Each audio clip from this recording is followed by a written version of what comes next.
We're live. Welcome. We're glad you're here.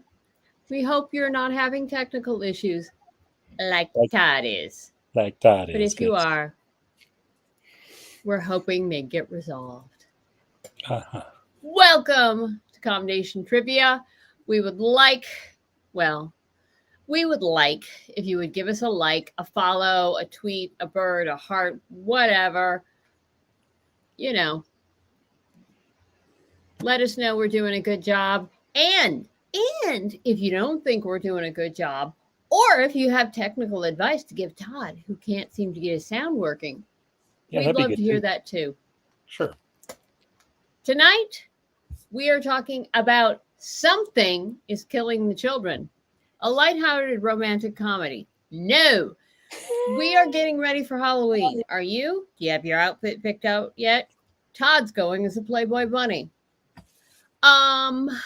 We like to do monsters, we like to do the horrors, and we like to sort of go. I love the fact that Todd actually can't respond to this. And we're doing the whole spectrum. And this is on, this is one of the horror movies.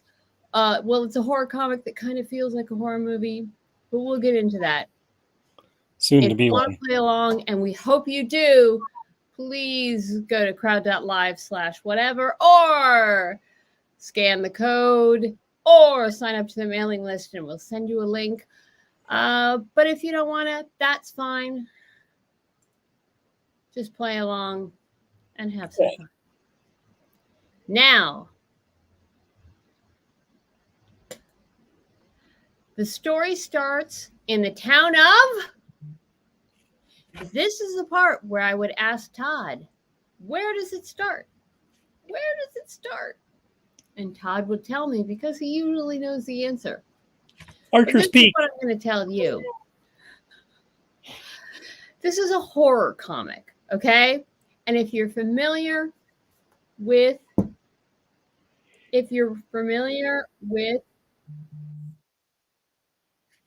horror comics, horror movies, the subgenres, you know that there are supernatural horror, apocalyptic horror, psychological horror. All those terrible horrors. Then there are slasher movies. And even beyond that, there are splatter movies. You know what I'm talking about. These are the ones that are just, they're all about gore and like, oh my God, just a lot of blood and guts and flying around. But they're not necessarily scary. No. But they are gory. I mean, there's just tons of it. And that dripping blood kind of vibe that Something is Killing the Children has. A lot of gore. Like a horror movie, like a splatter movie. But not really scary, if that makes sense. However, did we mention the gore? A lot of gore. And, Todd? Yeah. Mouth it really loud. Yes, say it with me, Todd. Archer's Peak. That's the town. That's the town. Now, that town is in the state of... Confusion. So why is it that horror movies always want to be in these small remote towns, in these underpopulated states? Maine, Washington, Wisconsin, Texas. These are all really great places to have horror stories. And if you think about it, if you start thinking of all the various horror movies, these go. Now, California, there's big cities in California, but most of it is kind of rural, kind of small. These are sort of isolated farmy communities. And these are all really great and common places to have horror stories. Horror movies are placed there. This doesn't happen in Queens, baby. And I guess I'll mess you up. Todd, pipe in if you agree with me. It doesn't really make sense to put a horror story in a big city because we expect cities to have dangers. We expect cities to be kind of scary, but But like the farm countries, the underpopulated rural places, we expect them to be bucolic and peaceful and have sheep and bunnies and cows roaming around and just being all sorts of fun and until it's not. And part of what makes a horror story horrifying is when it is in an unexpected place, the sleepy, friendly town. But also part of what makes a horror story horrifying and believable is that small towns, they're isolated. You know, there's not a lot of folks around. You can shut people up in a farmhouse or on the edge of town and it's all good. Again, this doesn't happen in Queens. If you want to stay, if you want to keep yourself safe from slasher movies, move to New York City. Worst thing that'll happen is you'll get stuck in traffic. By the way, they're in Wisconsin. Get in the car. We're going to Wisconsin. Now, the first child to disappear is who? Now, I'm going to make one thing perfectly clear. The title of the book is Something is Killing the Children. Guess what happens in the book? Yes, something kills children. To be clear, children are killed in the book. Lots. And even more disappear. And the first to disappear is Sarah Washington. Will she show up? Is she okay? Read the book. It might happen. She's not. Now, the first survivor we meet is who?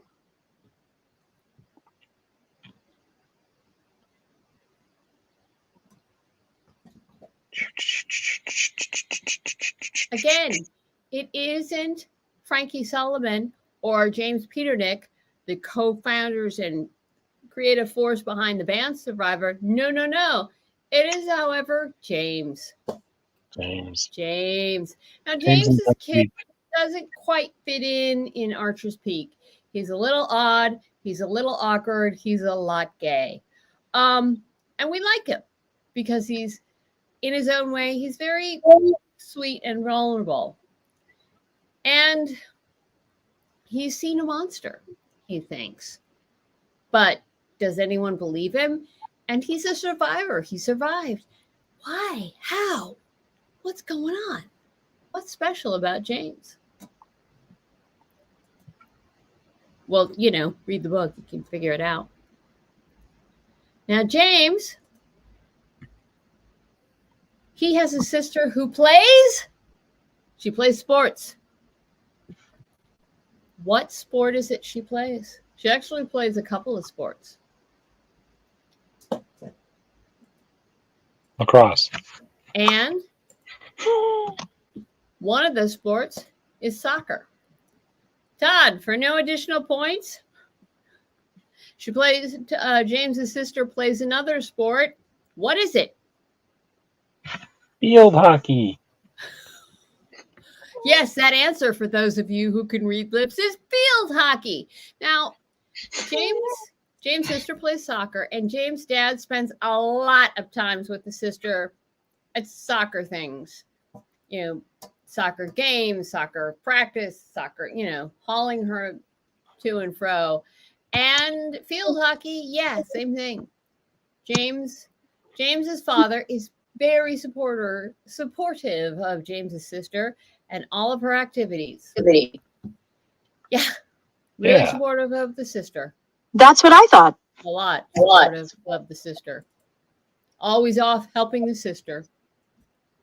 Like a lot.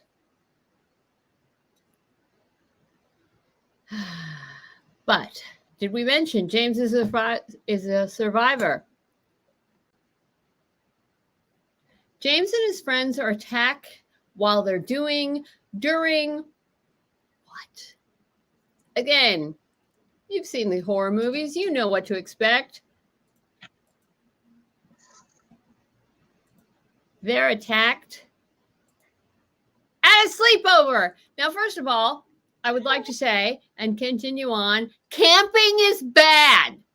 Bad things that would happen when you're camping. And the same as spelunking, which that means going and exploring a cave. No, don't do it.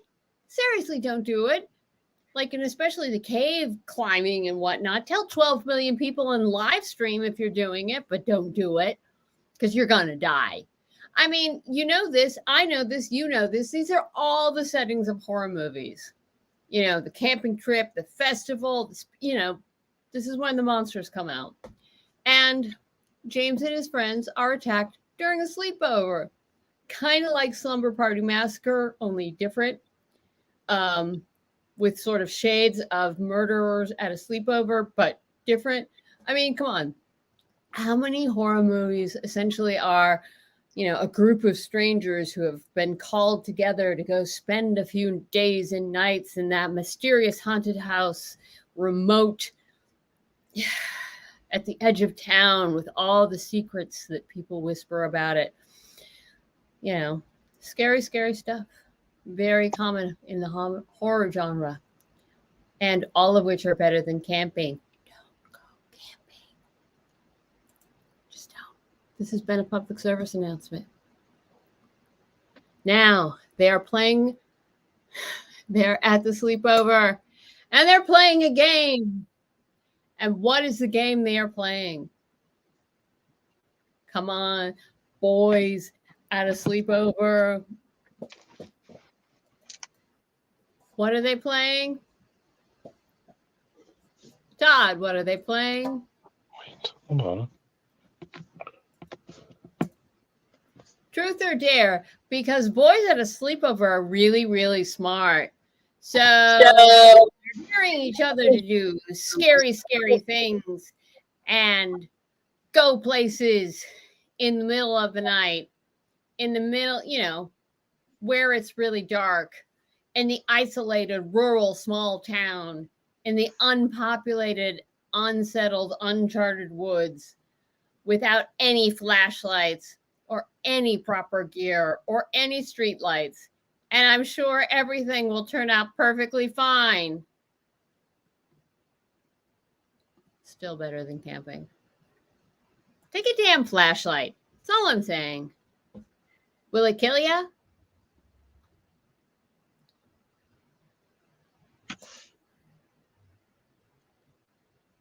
Now, when the story starts, or at least, you know, we get into the story, how many kids are dead at Archer's Peak? Because again, something is killing the children. Not sure if we mentioned that. Todd, you got fingers. Can you hold up fingers? Wrong. Initially, 9 kids have died. Which, but as the story goes on, more die because something is killing the children. Again, it doesn't feel scary, but this is gory stuff. So you've been warned. More die. They're dead, they're missing, they're found, they're not found. It's scary, but it's not scary, but it is terrifying when you think about it.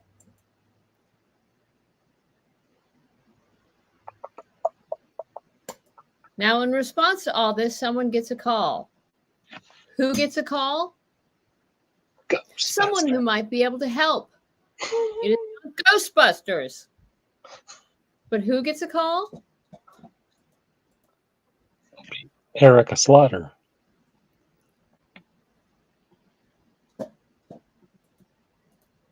Erica Slaughter gets a call, although Elsa Bloodstone and Helen Magnus, and frankly, Kimberly Hart would have been good choices too.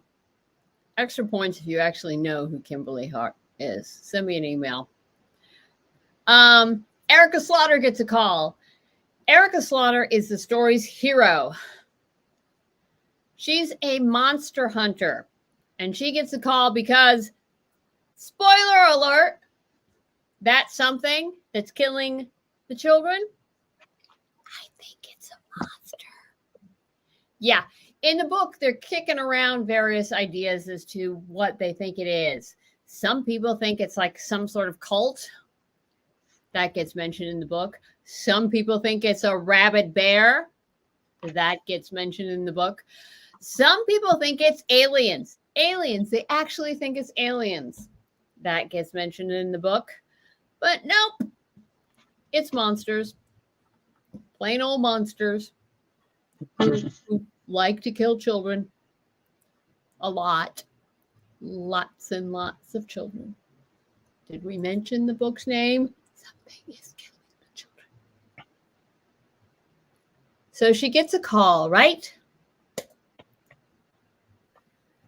Who's the call from? It'd be really great if she was somehow secretly part of the Order of Saint Dumas, because that is, who is it, Todd? Batman. Raja Ghul. I got that from the hand gestures. Did you? Raja Ghul. Yeah. But that's not what she's part of. She gets the call from St. George. And again, there are the Knights of St. George who are some part of the Order of St. George. I'm not going to try to unpack that now. But what they are and what's important for you is they are a society, they are a group of monster hunters, and they seem to be backing Erica. Or are they?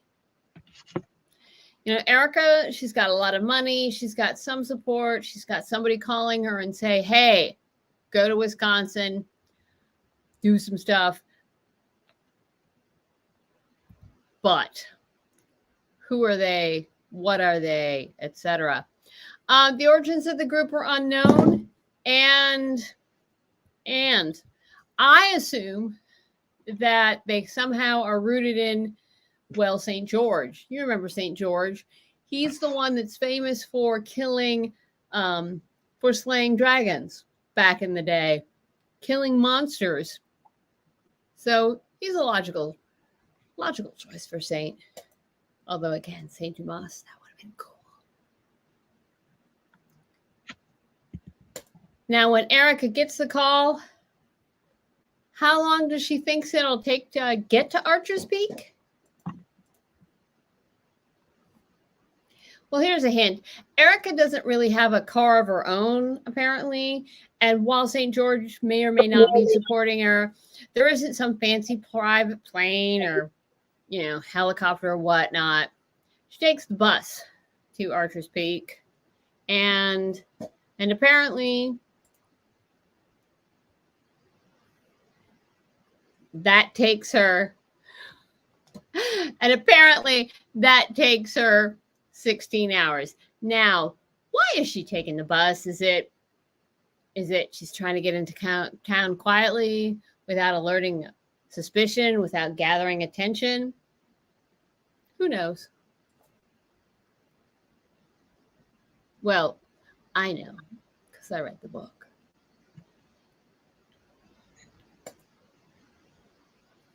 Now, according to her ID, her driver's license, Erica lives in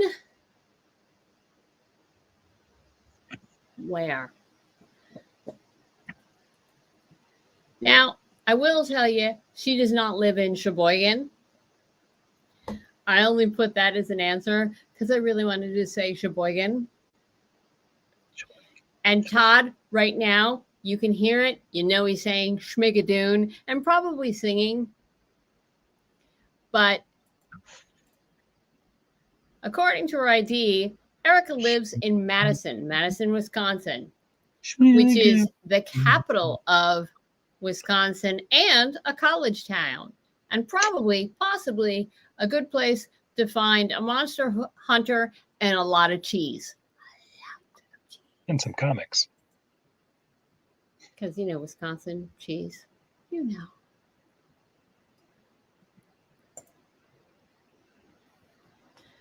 Now, Erica She travels with the toy. Isn't that sweet? It's kind of sweet. Endearing. How nice. Right? Right? Not anything terrifying about traveling with the toy. I mean, I'm sure it's not like a totem, and I'm sure it doesn't talk, and it's not secretly evil, and it's not actually trying to get her. And I'm sure it's none of those things. Because, it's only dolls that are that creepy. But she's got this little stuffed octopus. And it's got these cute little buttons for eyes. It's just, I mean, how adorable is this? I'm sure it's good. It's got to be good, right? Now, when Erica rolls into town, she thinks the monster is what? Yes, that's right. She thinks that the monster is a killer robot from Star Wars. That's right. No, she thinks that the robot, she thinks it's a monster, is a Class E7, Class E7. That's really easy to kill. Yeah. Todd and I killed a couple of Class E7s on our way to the show tonight. One of them got Todd. That's why he's technically not working. Yeah, okay. But she thinks it's an E7. But Todd, is it an E7? No. Not in the slightest. Really? What is it?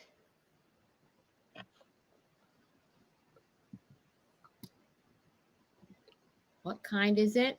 Well, an Orthros, by the way, that's a two-headed dog, kind of like Fluffy. Fluffy. And an Oni is just kind of a Japanese evil spirit. And an Uzlam is an evil bird because birds are kind of evil. Yep. Yep. She realizes it's an Oscura type. Now, an Oscura type is a type of monster, obviously, but it's a special kind of monster.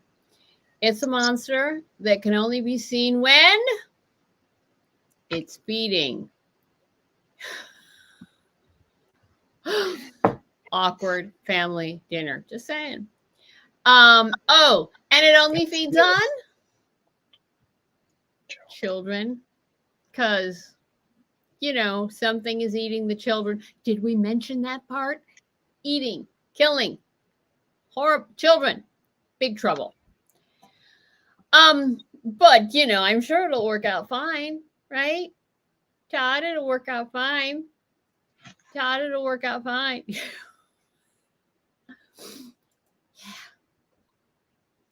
It's going to be great.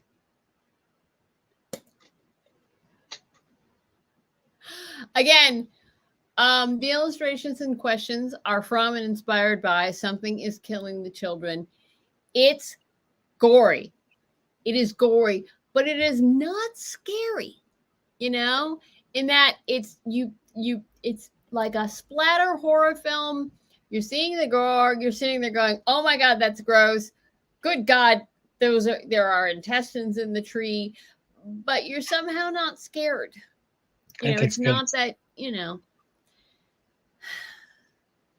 and there are some funny moments, there are touching moments, but again, we would be remiss if we did not point out that something is killing the children.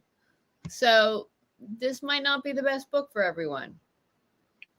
Anyway, the official write-up is this: when children begin to go missing in this town of Archer's Peak, all hope seems lost. And there's a lot of that. There's a lot of hopelessness in dealing with that in the book, which is also common in small towns. All hope seems lost until Todd's tech starts working. No, that's not right. Until a mysterious woman arrives to reveal that terrifying creatures are behind the chaos, as opposed to like really nice, mild manners creatures behind the chaos, and that she alone will destroy them, no matter the cost. It's the monsters who should be afraid.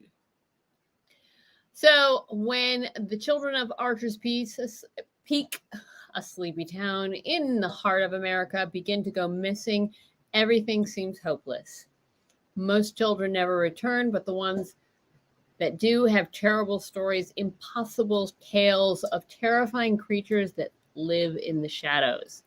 Their only hope of finding and eliminating the threat is the arrival of a mysterious stranger, Erica Slaughter, one who believes the children with their crazy stories and claims to be the only one who can see what they see.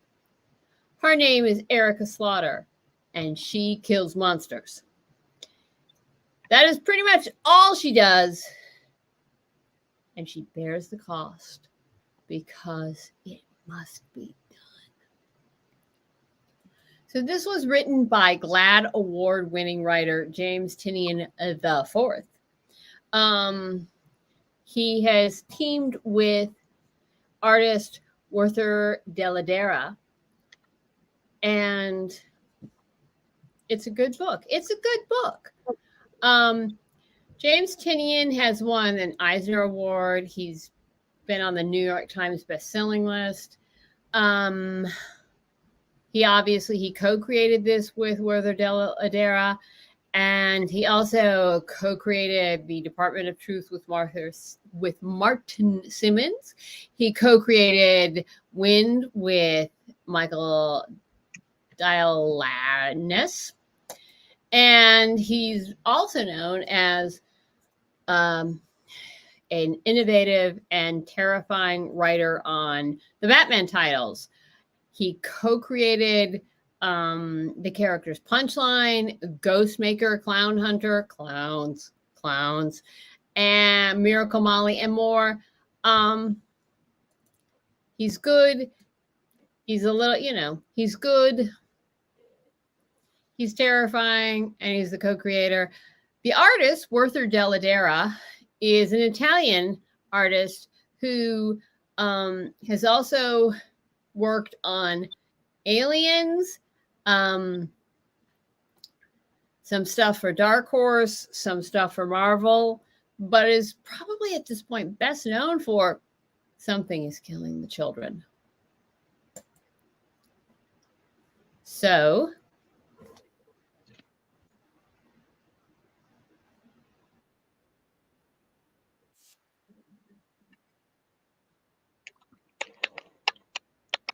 thanks for playing tonight. We're really glad you came.